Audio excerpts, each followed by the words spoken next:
குளிர்ச்சியான மலை பிரதேசங்களில் மட்டுமே விளையக்கூடிய வாட்டர் ஆப்பிள் உள்ளிட்ட பல பழ வகைகள்.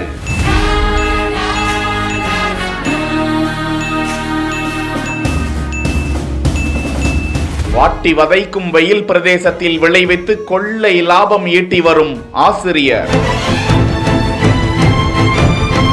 பார்த்து வியந்து பிரான்ஸ் நாட்டில் இருந்து ஓடி வந்த தாவரவியல் ஆர்வலர். வேடச்சந்தூர் அருகே உள்ள கவுண்டச்சிப்பட்டியை சேர்ந்தவர் ஓய்வு பெற்ற அரசு பள்ளி தலைமை ஆசிரியர் ஏழுமலை. இவர் தனது 18 ஏக்கர் விவசாய நிலத்தில் தென்னை, நெல்லி, மா, சாத்துக்குடி, வாட்டர் ஆப்பிள், எலுமிச்சை, அத்தி, நவா, அவகோடா, பலா, கொய்யா ஆகிய மரங்களை பயிரிட்டு வளர்த்து வருகிறார். இவர் இயற்கை உரங்களை மட்டுமே பயன்படுத்தி விவசாயம் செய்து வருகிறார். இதில் கடும் குளிர் உள்ள மலை பிரதேசங்களில் விளையக்கூடிய வாட்டர் ஆப்பிள், சாத்துக்குடி, கோல்டன் சீதா ஆகிய மரங்களை வறட்சியான பகுதிகளில் நட்டு வளர்த்து பழங்களை பழுக்க வைத்து சாதனை படைத்து வருகிறார். இதனை அறிந்த பிரான்ஸ் நாட்டை சேர்ந்த சமூக செயற்பாட்டாளர் வேடச்சந்தூர் வருகை தந்து ஆசிரியர் ஏழுமலையின் விவசாய நிலத்தை பார்வையிட்டு ஆய்வு செய்தார். அவருடன் குடகனாறு பாதுகாப்பு சங்க தலைவர் ராமசாமி, புதுக்கோட்டை முன்னாள் ஊராட்சி மன்ற தலைவர் குப்புசாமி, பெட்போர்டு மெட்ரிக் பள்ளி தாளாளர் குப்புசாமி உள்ளிட்ட ஏராளமானோர் இருந்தனர். இதுகுறித்து பேட்ரிக் கூறிய போது, தெற்கு பிரான்ஸ் நாட்டில் கடும் வறட்சி காரணமாக